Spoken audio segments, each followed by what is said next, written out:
السلام علیکم سر حیدر، پہلا سوال یہ ہے کہ کیا پی ٹی آئی کو وعلیکم السلام۔ خان کے بغیر الیکشن میں جانا چاہیے؟ اور دوسرا جو آپ نے وی لاگ کیا ہے ملین مارچ کے اوپر، اس کے بعد 2 دن کے بعد انہوں نے بم بلاسٹ کروا دیا، کیا آپ سمجھتے ہیں اس میں ہماری آئی ایس آئی انوالو تھی؟ بس یہ 2 سوال ہیں سر۔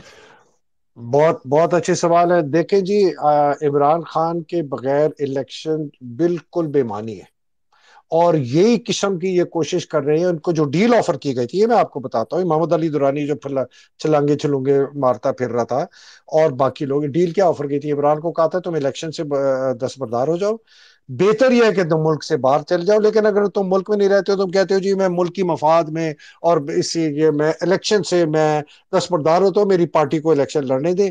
اور کہتے ان کو ریٹرن میں اس کو کہا کہ ہم 2 چیزیں تمہیں گارنٹی کرتے ہیں کہ الیکشن ٹائم پہ ہوں گے اور فیئر اینڈ فری ہوں گے، اور دوسرا یہ ہے کہ جی نواز شریف واپس نہیں آئے گا۔ اس نے کہا جی نواز شریف آئے نہ آئے میرا اس سے کوئی غرض نہیں ہے، آپ مجھے کسی طریقے سے الیکشن سے آؤٹ نہیں کر سکتے، کوئی بھی قانونی جو فیک کیسز ہے، اگر آپ نے میرے خلاف کوئی کیس کرنا ہے، سائفر کا سب سے زیادہ 9 مئی کا دوسرا، آپ اس کی پبلک ٹرائل کریں، اوپن ہیئرنگ کریں۔ اگر اوپن ہیئرنگ میں ٹرائل میں لوگ سمجھتے ہیں کہ جی میں گلٹی ہوں، وہ میں خود بخود ہی نکال، وہ انہوں نے کوئی ایکسیپٹ نہیں کیا۔ اس کے بعد انہوں نے جو یہ بہت زبردست قسم کا ایک کریک ڈاؤن کرنا شروع کیا ہے، اڈیالہ میں بہت برے حالات میں عمران کو رکھا ہوا ہے، چھوٹی سی جگہ پہ رکھا ہے کہ ان کے اندر کے گھر کی طرف سے میرے پاس خبریں ہیں۔ اور یہ جو آپ بات کریے مستونگ کی اور ہنگو کی، اور یہ جو ریسنٹ ٹیرر اٹیکس ہے، اس کے میری نظر میں جی 3 پہلو ہیں۔ پہلا پہلو یہ ہے کہ فوج اور آئی ایس آئی بالکل ناکارہ ہو گئی ہے۔ اگر میں یہ سمجھوں کہ یہ ٹیررسٹ نے کیا ہے، بالکل ناکارہ ہو گئی ہے، ان کے پاس یہ کیپیبلٹی ہی نہیں رہی کہ یہ اس قسم کی چیزیں جس کے ان کو کرنا چاہیے وہ اس کو ہمیں بچا سکتے۔ یہ ایک میرا پہلا پہلو ہے۔ دوسرا میرا پہلو یہ ہے کہ یہ آیا انہوں نے خود کروایا ہے، اور اگر انہوں نے خود کروایا ہے، ان کا مقصد کیا ہے کہ اس کے آڑ میں ہم الیکشن پوسٹ پون کرائیں۔ وہ ایک بہت ہی خطرناک ایک کانسپریسی تھیوری ہے، لیکن چونکہ ان لوگوں نے اس قسم کی حرکت کر چکے ہیں 9 مئی کو، ہم نے دیکھا ہے کہ 9 مئی کا آپریشن کمپلیٹلی فالس فلیگ تھا، جان بوجھ کر عمران خان کو اس طرح ڈنڈے منڈے مار کے اریسٹ کیا گیا، اور کہتے ہیں گاڑی میں جا کے عمران کے ساتھ بالکل ٹھیک ہو گئے، بڑی پیار سے سر کیسے ہیں آپ، یہ وہ فلانا، باہر اس کے بال پکڑ رہے، دھکے دے رہے ہیں کہ لوگوں کو اشتعال آئے۔ اور جناب پھر جس طرح آپ کو پتا ہے کہ سب کو پتا ہے کہ جی 9 مئی کا واقعہ جو ہے وہ ایک فالس فلیگ تھا، نہ پولیس آئی، نہ رینجر آئی، نہ فوج کی کوئی یونٹی آئی، نہ بیچارے فیاض غنی کی کوئی کال کا جواب دے، نہ اس کا چیف آف سٹاف دے، نہ رینجرز والا دے، نہ پولیس والا دے، نہ ڈیو کمانڈر 10 ڈیو کا اور 11 ڈیو کا، تو بہت بڑا آپریشن، تو یہ بہت بہت بالکل پاسبلٹی ہے۔ تیسری چیز جو ہے نا جی، وہ میرے وہ بھی ایک کانسپریسی تھی، وہ جو ہے جو پہلا سوال تھا نا کا کہ جی یہ بلوچستان کو شاید ایک اپنے پلیٹ میں پیش کر رہے ہیں امریکہ کو، کہ یہ امریکہ ڈیلیبریٹلی بی ایل اے، جس طرح اس نے ٹی ٹی پی کو سپورٹ کیا تھا پہلے، یہ بی ایل اے کو یہ کروا رہا ہے کہ اتنی زیادہ وہاں حالات خراب ہو جائے، اور یہ کاؤنٹر، یہ کیا کہتے ہیں، انسرجنسی کی آگ بھڑک اٹھے کہ بلوچستان جو ہے نا وہ آگ میں جھلس جائے، اور اس سے کوئی سیپریٹسٹ موومنٹس کو کرے۔ So every thing is possible, ٹھیک ہے نا جی۔ اور جو پرائما فیسی سب سے obvious لگتا ہے کہ فوج اور اس کے جرنیل اور اس کی آئی ایس آئی اور ان کی تمام صلاحیتیں جو ہیں وہ بالکل ختم ہو چکی ہیں، پپو پاس ہو گیا ہے، پاکستان آرمی پنجاب پولیس سے بھی بدتر ہو گئی۔ تھینک یو جی، السلام علیکم حیدر بھائی۔ اچھا، وعلیکم میرا السلام، وعلیکم السلام۔ آدھا سوال کا جواب تو آپ نے ڈاکٹر اینا کے دے دیا۔ میرا سمپل یہ سوال ہے کہ جس طرح یہ لوگوں میں پرسیپشن بن چکا ہے، آپ کچھ بھی کہہ لیں، ڈینائی نہیں کر سکتے، لوگ یہ سمجھتے ہیں کہ یہ جو کے پی کے میں، ہنگو میں اور یہ بم دھماکے ہوتے ہیں تو ہماری فوج کروا رہی ہے، تو اس کا نقصان آرمی کو احساس نہیں ہو رہا کہ یہ ہم عوام میں اپنی مقبولیت کھو رہے ہیں؟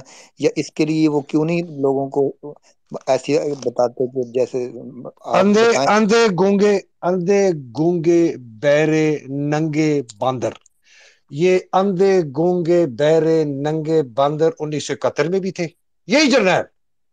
مطلب آپ سوچیں ایوب خان 1958 سے لے کر 1969 تک اس ملک کا صدر رہتا ہے. لوگ بڑی اس کی تعریفیں کرتے ہیں کہ جی اس نے بڑا معیشت کو کیا. اس نے اس ملک کے 2 ٹکڑے کیے اس آدمی نے. یایا اور ایوب تو آخری جو وہ کفن میں کیل ٹھوکنے والے تھے. ایوب کے زمانے میں آپ نے ایسٹ پاکستان کے ساتھ وہ ظلم کیا کہ وہ آپ کی شکل بھی نہیں دیکھنا چاہتے تھے، آپ کو نفرت سے کرتے تھے.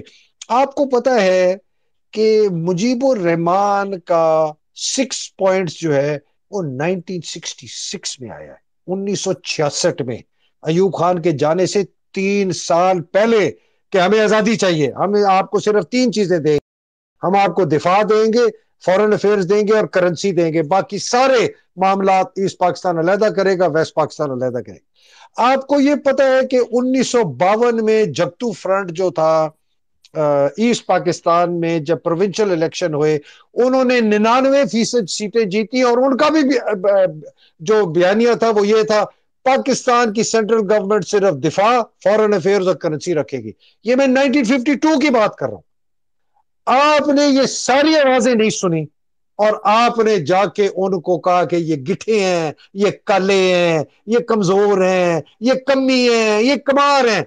ہم جی مارشل ریس ہے، مارشل ریس کی کیا ان کی میں بات کروں، انگریز کے پٹھو. اور جناب آپ نے ان کو تو اس وقت انگے گونگے، یہ سب اندھے گونگے بہرے تھے، تب بھی جرنیل تھے. یا جب جاتا ہے جنگ کرنے کے لیے، اس سے نیازی پوچھتا ہے کہ میں کیا کروں، کہتا ہے مجھے نہیں پتا، do what you think is best looking at the local condition. تم وہ کرو جو آپ نے تمہارے زمینی حقائق ہیں اس کے مطابق. اس نے جا کے لاملیٹ ہو گیا، الٹا پھیر ہو گیا، انہوں نے کہا جی میں ہتھیار ڈالتا ہوں. اور یہ ہے فوج، یہ آپ کی اصل فوج ہے. آپ جنوری 1965 سے آپ انڈیا کو انگلی کر رہے ہیں، کشمیر کے اندر، بارڈر پہ، رن آف کچھ کے اندر ٹینک بیٹلز ہو رہی ہیں، آرٹلری کی فائرنگ ہو رہی ہے، اور کہتے ہیں جی 6 ستمبر پہ ہمارے اوپر بڑا جی حملہ کر دیا. وہی اندھے گونگے بہرے تھے اس وقت.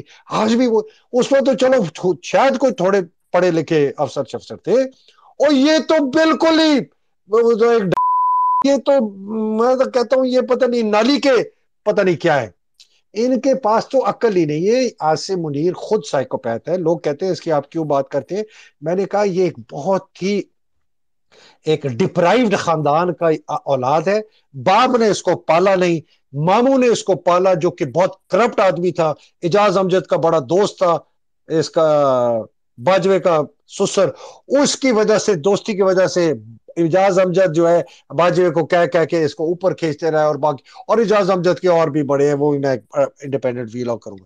تو جناب یہ ہے، this is my simple answer to good question. جی نیکسٹ. جی اچھا جی، شکریہ. اچھا حیدر بھائی، میرا سوال اب پی ٹی آئی کی طرف ہے. ہم سمجھتے ہیں کہ عمران خان کی بہنوں میں کسی کو پارٹی لیڈ کرنی چاہیے. آپ کیا کہتے ہیں؟ کیونکہ یہ لوگوں کا کسی کا پرسنل نہیں ہے، اپنی سیاست اور اپنے عہدوں کے لیے لگے ہوئے ہیں، عمران خان کو بھول گئے ہیں. تو ہم یہ سمجھتے ہیں کہ علیمہ خان یا کسی کو پارٹی کا لیڈر عارضی طور پہ بنانا چاہیے. آپ اس پہ کیا کہتے ہیں؟ اچھا بہت شکریہ. بالکل نہیں بنانا چاہیے، سوال ہی نہیں پیدا ہوتا. بالکل وہی موروثی سیاست، خاندانی سیاست کو آپ فروغ کر رہے ہیں جس کے خلاف عمران نے بہت جنگ کی ہے. آپ یہ کہنا چاہتے ہیں کہ جی باقی ہم کسی پہ ٹرسٹ نہیں کرتے، ہم عمران کی بہن پہ ٹرسٹ کرتے چونکہ وہ اس کی بہن ہے تو پارٹی کا. بالکل نہیں ہونا چاہیے. عمران کی بہن کو بالکل پارٹی کے کسی قسم کی لیڈرشپ میں نہیں آنا چاہیے. اگر وہ پارٹی کے میں تھی اور وہ ان کے اوپر سے چڑھ کے دیکھیں. اب یہ بہت اچھا ہے کہ پارٹی کی لیڈرشپ ایکسپوز ہو چکی ہے.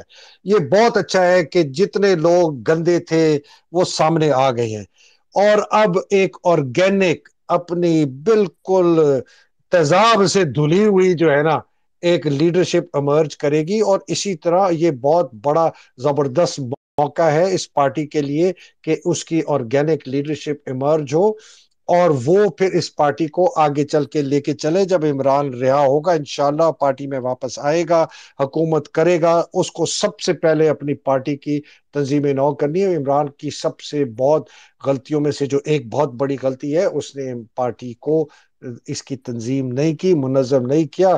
وہ بھی جو اس کو ارد گرد جو گدھ بیٹھے تھے ان کے چکروں میں آ گیا، بھیڑیے بیٹھے تھے ان کے چکروں میں آ گیا، اس نے پارٹی کو نہیں کیا. میں بالکل ایڈوکیٹ نہیں کرتا کہ عمران کی بہن جو ہے وہ پارٹی میں کسی قسم کا بھی عہدہ لے. Sir thank you. جی حیدر بھائی السلام علیکم. بھائی صاحب مجھے جی، اگر ہم جس طرح 22 کروڑ میں سے جتنے بھی لوگ لیٹر لکھیں یا پٹیشن ڈالیں چائنا رشیا کے سامنے کہ ہمارے ملک میں امریکہ نے مداخلت کی ہے، جس کے 3 ثبوت ہیں، وہ نیشنل سیکورٹی کونسل کی میٹنگ وغیرہ اور ان کی پریس ریلیز، تو ساتھ میں ریفرنس لگایا جا سکتا ہے جو انٹرسیپٹ کی سٹوری ہے، تو کیا وہ امریکہ کو دباؤ ڈال سکتے ہیں کہ بھئی اب بھی جو نہیں، مداخلت ہو رہی ہے بالکل بھی اسے نہیں، روکا نہیں جائے؟ سر، بالکل بھی نہیں. امریکہ کو کسی نے روکا ہے. اس نے اس جو صدی ہے اس کے اندر میرا خیال ہے 103 انٹرونشنز کی ہیں. چھوٹے چھوٹے ملک، گرناڈا پہ اللہ بول دیا، ہیٹی پہ اللہ بول دیا، نکراگوا پہ جناب یہ کرا دیا، وہ کرا دیا. کوئی نہیں روک سکتا بدماش کو. بدماش کو صرف اور صرف طاقت روک سکتی ہے. یا اور وہ جس طرح میں نے کہا کہ ایرک نے کہا، نوم نے کہا، باقی نے کہا، عوام کی طاقت ہی اس کو روک سکتی ہے اور اس کو کوئی نہیں روک سکتا. اور اگر آپ کی اس طاقت میں شامل ہو جائیں کوئی محب وطن، فوجی، پولیس والے، رینجر والے، عدلیہ کے لوگ، تو کرتی یہ. بائی دا وے رشیا کی آپ جو نا انفلوئنس کو تھوڑا سا اوور شاید ایسٹیمیٹ کرتے ہیں. رشیا ایک بہت چھوٹا مڈل انکم کنٹری رہ چکا ہے. اس کی وہ نہ طاقت ہے نہ اس کا وہ انفلوئنس ہے جو اس کے پاس پہلے تھا. ہاں چائنا کے پاس ہے. چائنا کی مجھے نہیں پتا، میں بڑے ایک صاحب کو میں ڈیل دیکھنا چاہ رہا ہوں، ان سے پوچھنا چاہ رہا ہوں کہ چائنا کے پاس آپشنز کیا ہیں. وہ کہتے ہیں جی چائنا جو ہے نا وہ بڑا لانگ ٹرم سوچے گا. چائنا وہ آخر یہ جنگ جیت جائے گا لیکن وہ اپنے فائدے کے لیے جیتے گا، وہ پاکستان کے لیے نہیں جیتے گا. وہ ہر ایک کے ساتھ چلتا ہے. وہ نواز شریف کے ساتھ بھی انہوں نے کام کیا ہے، انہوں نے زرداری کے ساتھ بھی کام کیا ہے. وہ فوجیوں کے ساتھ بھی کوئی اپنی جگاڑ لگا کے نہ وہ کر لیں گے کہ یار ہم بہتر ہیں تمہارے پارٹنر بنسبت امریکہ کے. ان کو پاکستان کے اندرونی معاملات میں اگر وہ کہتا ہے اگر یہ فوج قبضہ کر گئی پاکستان پہ اور یہ اس طرح حاوی رہی اور چائنیز کو سمجھ آ گیا کہ یار یہ فوج کے ساتھ ڈیل کرنا ٹھیک ہے، وہ آپ نے سونے کے تحائف لے کے آ کے عاصم منیر کی قدموں میں رکھ دیں گے. تو دس از مائی ویو، میرا نہیں خیال. لیکن یہ انٹرنیشنل وائس کو بڑھانا ضرور ہے کہ ہم کسی طریقے سے American policy makers, American media, American جو حکومت میں لوگ ہیں کریں. جی السلام علیکم، بہت بہت شکریہ بات کرنے کا. وعلیکم السلام. آپ کیسے ہو حیدرآبادی صاحب؟ آئی ڈونٹ نو اگر آپ کو جی یاد ہے. جی بالکل ٹھیک ہو صاحب. میں آپ کی عادت سے کہہ دوں سر بات سنیں، اگر میں کوئی سخت جواب دے رہا ہوں نا تو پلیز معذرت چاہتا ہوں. میں 18 مہینے سے نا اسی کام میں لگا ہوا ہوں. میں 16-18 گھنٹے کام کرتا ہوں، میں جاگا رہتا ہوں. میں کچھ سینکڑوں جریدے، آرٹیکل، میڈیا، ہزاروں. تو اگر میں اس وقت تھوڑا تیز ہوں میں معذرت چاہتا ہوں پلیز. جی شکریہ حیدرآبادی صاحب. First of all it's an honour to speak with you again. اور لائک وائز جی. جزاک اللہ خیر. That was the humblest thing I had to be part of your show on May 31st. اور مجھے بہت خوشی ہوئی جب آپ نے ملین مارچ کے بارے میں ذکر کیا. So my question is about that. I am fully G devoted to that movement and Arfan Bhai is down below as well. I hope he can speak with you. I would humbly ٹھیک. request your advice on how to make this the most successful it can be under the circumstances. بہت بہت آج بہت زبردست جی. Thank you very much جی. اچھا میں نا دیکھیں پبلکلی آئی تھنک اس کو پبلکلی میں یہ صرف کہہ سکتا ہوں کہ there are a lot of بہت سارے ایسے سوال ہیں جن کے جواب اس ملین مارچ والوں کو کا جواب دینا پڑے گا اپنی منصوبہ بندی جب وہ کر رہے ہیں. اور ان کے پاس ان کے جواب آ گئے اور اس کے ان جوابوں کے ان سوالوں کی وجہ سے ان کی منصوبہ بندی اور تنظیم سازی اور منظم ہونے میں ان کی چانسز آف سکسیس بڑھتی ہیں، تو ان کو وہ کرنی چاہیے۔ تو وہ جو سوال ہے، میں نے کوئی 20 سوال ہے، وہ میں نے ان کو بھیج چکا ہوں کہ دیکھو تم اس طرح کرو، اس لیے کہ تم نے اپنے آپ کو کامیاب ہونے کی پروبیبلٹی پرسنٹیج چانسز کو بڑھانا ہے۔ یہ نہ ہو کہ تم آؤ بیچارے لوگ مارے بھی جائیں اور اس کا نتیجہ بھی کچھ نہ نکلے۔ یہ میں نے کہا ہے، اس لیے تنظیم سازی میں، منصوبہ بندی میں کسی کو گارنٹی نہیں ہوتی کہ 100% مجھے کامیابی ہوگی، چاہے آپ اپنے گھر کے معاملات کر رہے ہو یا نوکری کے کر رہے ہو یا کاروبار کے کر رہے ہو یا کوئی بھی کر رہے ہو، ملک کے کر رہے ہو، لیکن آپ کوشش یہ کرتے ہیں کہ میں نے سارے ان پہلوؤں کا جائزہ لے لیا ہے جس سے میرے منصوبے کو نقصان پہنچے گا، اور ان پہلوؤں کے خلاف میں نے کیا ایسی ترتیبیں میں نے جو اپنے پاس رکھی ہیں کہ میں ان کو کاؤنٹر کر سکوں، وہ آپ کی کامیابی کے چانسز کو بڑھاتی ہے۔ یہ ہے جی میرا اس کے بدلاؤ۔ تھینک یو جی۔ السلام علیکم. I will try to keep it short. Haider صاحب آپ کو بھی السلام علیکم. وعلیکم آپ السلام۔ نے ہماری فوج کو ہمارے سامنے بالکل ڈائسیکٹ کر کے رکھ دیا ہے. تو ویسے میں تھوڑا کانٹیکسٹ پرووائڈ کرتی، لیکن میں straight away I'll jump to the question. آپ یہ بتائیے، خان صاحب ایک نعرہ لگاتے آئے ہیں، فوج بھی میری. بالکل ہے، میری بھی Do ہے، you think 100% ٹھیک ہے، میری بھی فوج ہے یار۔ یہ کیسے ہے میری فوج؟ مجھے آپ میں بتائیں، میری بتاتا تو ہوں، نہیں. میں بتاتا ہوں میری فوج کیسے۔ پاکستان کا ہر ادارہ میرا ادارہ ہے، لیکن اگر وہ ادارہ اپنے حدود میں رہ کے کام کرے، کس کو نہیں چاہیے اچھی فوج کسی ملک کے لیے؟ مجھے بتائیں۔ I want as good an army as any other countries. میں چاہتا ہوں میری فوج زبردست فوج ہو، منظم فوج ہو، ڈسپلن فوج ہو، دشمن کی جو ہے نا ایسی کی تیسی کر دے۔ میں چاہتا ہوں میری انٹیلیجنس ایجنسیاں زبردست ایجنسیاں ہوں، اس لیے کہ وہ ہمیں دشمن کے جو حرکتیں ہیں ان سے بچاتی ہے۔